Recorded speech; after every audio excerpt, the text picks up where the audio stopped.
Nós vamos falar agora do Fluminense, da vitória do Fluminense. Eu ia usar a expressão bela vitória do Fluminense. Claro que foi uma bela vitória, você eliminar um adversário em Libertadores é sempre bonito. É que o jogo do Fluminense foi muito tenso num dado momento. A gente acompanhava o Fluminense vencendo o Luiz Carlos Júnior e o Lédio Carmona já estão posicionados aqui com a gente, junto com o Edinho e toda a equipe. Eles mostraram a partida entre Fluminense e Emelec, mas mesmo vencendo, o jogo foi muito tenso, porque o Emelec volta e meia se aproximava e o time do Fluminense e a torcida, evidentemente, estava na expectativa. Né, Luiz? Lédio, boa noite, meus amigos. Boa noite, amigo Lino. É verdade, no início do segundo tempo o Emelec precisava de um gol para conseguir a classificação, veio para cima. Na verdade, se a gente parar para pensar, o Cavalieri não fez nenhuma defesa muito complicada. Teve uma no início do primeiro tempo do De Jesus, no segundo tempo, o Emelec partiu para cima, o Cavalieri não trabalhou. Mas o Fluminense pegava a bola, dava para o Emelec. O Emelec girava e tal, perdia. O Fluminense pegava a bola, dava para o Emelec.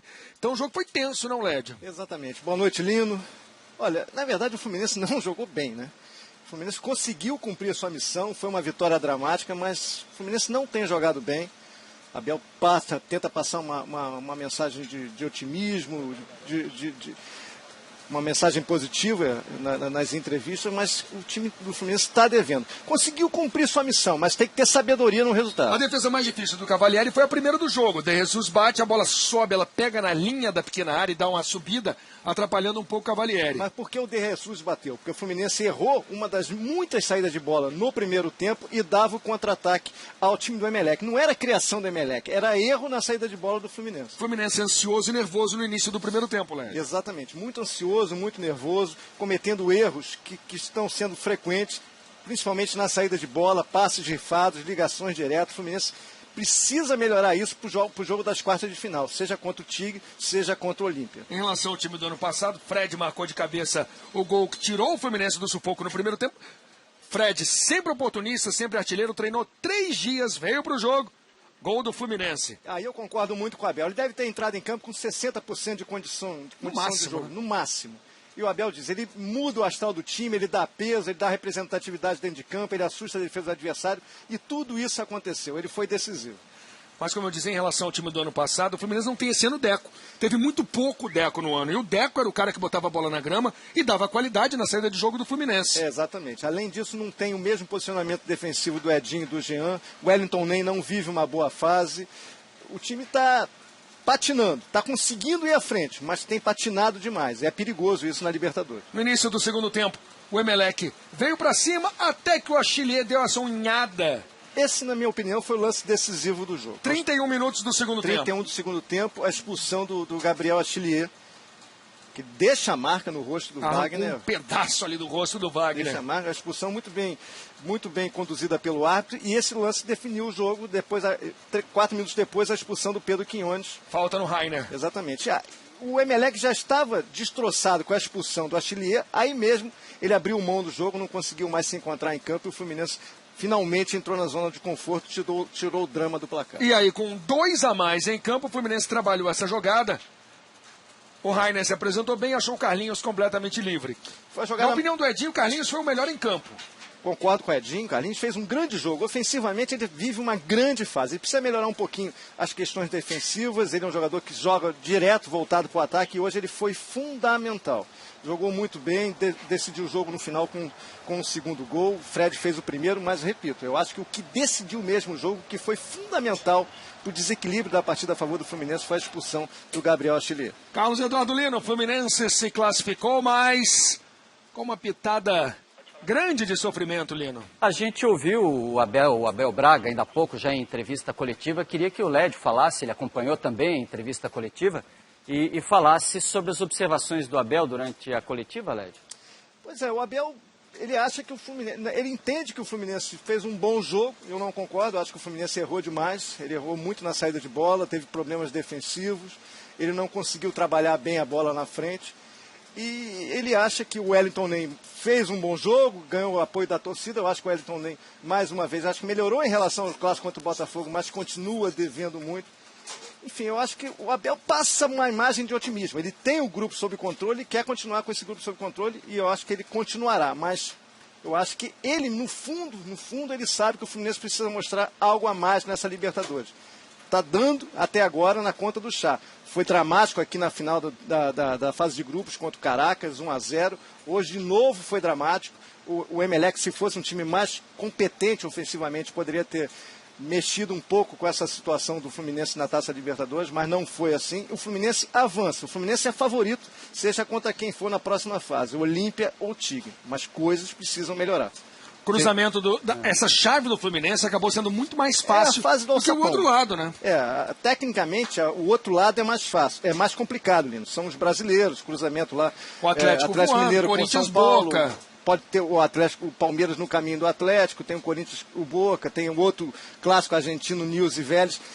Esse lado do Fluminense é o lado dos alçapões, né? Defensores del Chaco, o Fluminense pode jogar contra o Olímpia, o próprio estádio do Tigre lá na periferia de Buenos Aires, o Fluminense já enfrentou o alçapão de Guayaquil. É diferente, é um lado mais guerreiro, sem fazer nenhum trocadilho com o Fluminense, contra um lado mais técnico do outro lado da chave. Para a situação do Fluminense, porque o Fluminense não vive uma grande fase, é melhor o Fluminense estar desse lado da tabela. Falando em alçapão, ô Luiz Lédio, e o alçapão de São Januário, está funcionando bem aí para o Fluminense? Funcionou legal, né, Lédio? Funcionou muito bem, eu comentei isso durante o jogo, a torcida foi fundamental para o time do Fluminense hoje, porque pressionou o Emelec, soube levar o time à frente, soube não vaiar os jogadores. O alçapão hoje funcionou muito a favor do Fluminense. Eu acho bom para o Fluminense, nessa reta final de Taça Libertadores, usar São Januário, porque é um estádio pequeno, assusta adversário, a pressão é a favor do Fluminense. Eu acho que vai funcionar. Acho que o Fluminense vai gostar de jogar aqui em São Januário, nessa Libertadores. Faz o seguinte, Câmera Sport TV acompanhou toda a movimentação do artilheiro Fred, voltou ao time depois de uma lesão, Fred ficou 3 semanas fora. Câmera Sport TV, Fred, o capitão, o comandante. Além da parte técnica, que é muito boa, evidentemente, hoje ele é o titular da seleção brasileira, ele pressiona a arbitragem, ele briga com os zagueiros adversários. Ele faz a parte dele, ele joga o tempo inteiro, ele é experiente, ele irrita zagueiro, o Nassuti, esse loirinho argentino da zaga do Emelec, não conseguiu contê-lo, ele conseguiu escorar bem o Nassuti no lance do gol. Ele é muito experiente, ele é muito malandro no bom sentido. Diga, Lino. E você sentiu a dimensão que o Abel dá para ele na entrevista coletiva, a empolgação do Abel, falando em todos os sentidos, dentro de campo, fora de campo, respeito aos companheiros, respeito ao adversário, o que ele faz com a bola, o que ele falou Lino, do Fred, hein? Só um instantinho antes do Led falar. Primeiro ele fala, mentira, tô morto. Aí ele respira uns 2 minutinhos e fala assim, peraí, eu tô bem. Mas nesse ponto, sem dúvida nenhuma, Luiz, mas nesse ponto eu concordo muito com o Abel. Ele dá um peso ao time do Fluminense, uma representatividade, uma tranquilidade dentro de campo com a presença dele, e ao mesmo tempo ele amedronta o outro lado. O outro lado sabe que tem um dos melhores atacantes do futebol brasileiro, um jogador experiente, titular da seleção brasileira, é outro peso, é outra situação. Por melhor que seja a fase do Rafael Sobis, que hoje não ficou nem no banco por uma questão de lesão, o Fred é fundamental. Eu faria a mesma coisa que o Abel fez hoje. Escalaria o Fred com 50% até com 40% de condições. E deu certo. Fred fez o gol. É porque ainda há pouco a gente estava falando lá com o Milton, com o Nori, com o Belletti, sobre o repertório do Atlético Mineiro e a variedade de jogadas do Atlético Mineiro. Até comparava um pouco com o Fluminense. Vai lá, o Fluminense não tem só o Fred, tem o Wellington Nem que chega de vez em quando, os zagueiros também têm essa possibilidade. Volta e meio, um lateral inspirado do Fluminense pode dar uma resolvida, mas é que o repertório do Fluminense é um pouco menor. Ele precisa realmente de um jogador como o Fred, né? Em relação ao ano passado, Thiago Neves estava em melhor forma ano passado, o Wellington nem evidentemente em melhor forma no ano passado em relação ao time campeão brasileiro. O Deco, quando jogava muito bem.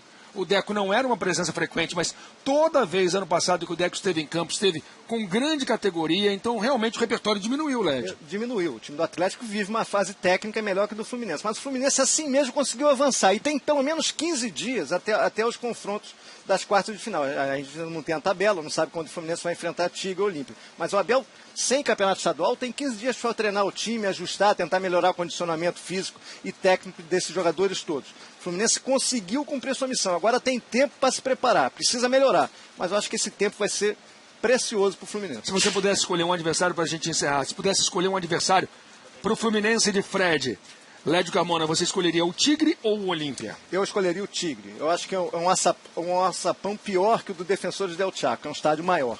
Mas tecnicamente o time do Olímpia é melhor que o do Tigre. O Tigre venceu o primeiro jogo em Buenos Aires por 2-1. Eu acho que o Fluminense, apesar das dificuldades de jogar num campo de periferia em Buenos Aires, um estádio pequeno, talvez menor até do que de Guayaquil, é melhor jogar com um time pior do que o outro. E o Tigre é pior que o Olímpia. Carlos Eduardo Lino, o Fluminense está nas quartas de final da Libertadores 2013.